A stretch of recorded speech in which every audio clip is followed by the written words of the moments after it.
Hello বন্ধুরা, আজকে আমরা একটি স্পেশাল মাটন রেসিপি তৈরি করব, যার নাম হলো আচারি মাটন। এই রেসিপিটির স্বাদ হয় অসাধারণ এবং আপনি এটি সংরক্ষণ করেও রাখতে পারেন। 1 মাস পরেও এই রেসিপিটি কিন্তু খারাপ হবে না। তাহলে চলুন শুরু করা যাক। এই রেসিপিটি তৈরি করার জন্য মাংসগুলিকে এই রকম ছোট ছোট আকৃতির কিউবের মতো কেটে নিতে হবে। এরপরে মাংসগুলিকে ম্যারিনেট করতে হবে।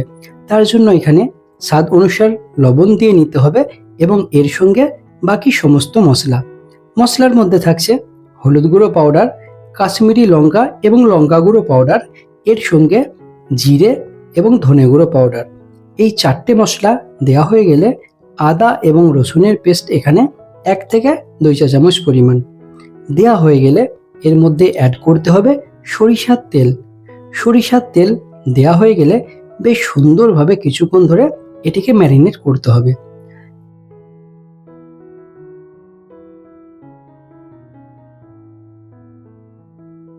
তাহলে এখানে মাংসগুলো খুবই সুন্দরভাবে ম্যারিনেট করা হয়ে গেছে। এরপরে এর মধ্যে কিছুটা পরিমাণ জল অ্যাড করতে হবে। খুব একটা বেশি জল অ্যাড করার প্রয়োজন নেই, কারণ এই যে মাংস, এই মাংস থেকে কিন্তু অনেকটা পরিমাণ জল বের হয়ে আসবে। তাহলে বন্ধুরা, জল দেয়া হয়ে গেলে এরপরে একটু নাড়াচাড়া করে নিয়ে ঢাকনা চাপা দিয়ে এটি গ্যাসের মধ্যে চাপিয়ে দিতে হবে। এখানে কিছুটা সময় পার হয়ে এসছে এবং মাংসটি ফুটতে শুরু হয়েছে এবং মাংসের মধ্যে আরও অনেকটা পরিমাণ এক্সট্রা জল এখানে বের হয়ে এসছে। তাহলে বন্ধুরা, এই রেসিপিটি কিন্তু তৈরি করতে গেলে স্টেপ বাই স্টেপ ফলো করতে হবে, নাহলে এটি পারফেক্ট তৈরি করা যাবে না। দেখুন, এই যে এক্সট্রা এতটা পরিমাণ জল বের হয়েছে, টোটাল জলটাকে কিন্তু কমতে হবে এবং এরই মধ্যে এই মাংসটিকে পারফেক্ট কুকড করে নিতে হবে। তাহলে দেখুন, অনেকটা পরিমাণ এখানে আরও জল কমে গেছে। এরপরে এটিকে একটু ভালোভাবে কষাতে কষাতে এই জলটি সম্পূর্ণ পরিমাণ কমে যাবে এবং মাংসটিও কুকড হয়ে যাবে। এটি হলো এই রেসিপির একটি স্টেপ। এরপরে দ্বিতীয় স্টেপে যাওয়ার জন্য এই মাংসটি সম্পূর্ণ তুলে একটি আলাদা পাত্রের মধ্যে রেখে দিতে হবে। এরপর দ্বিতীয় স্টেপে কি করতে হবে দেখে নিন। যে পাত্রে আমরা মাংসটি তৈরি করলাম, সেই পাত্রের মধ্যেই এখানে সরিষার তেল একটু বেশি পরিমাণ দিয়ে নিতে হবে এবং এর সঙ্গে লঙ্কা 2 থেকে 3 পিস দিয়ে নিতে হবে।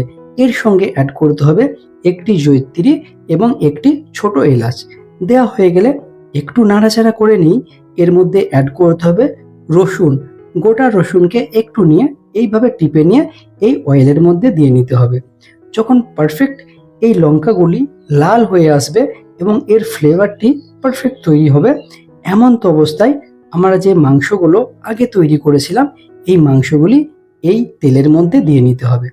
বন্ধুরা, তেলের মধ্যে দিয়ে নিয়ে এটিকে বেশ সুন্দরভাবে কিছুক্ষণ যাবৎ ভেজে নিতে হবে। তাহলে এই তেলের মধ্যে সমস্ত ইনগ্রেডিয়েন্টসের ফ্লেভারগুলি এই মাংসের মধ্যে যাবে এবং মাংসটির স্বাদ হবে অসাধারণ।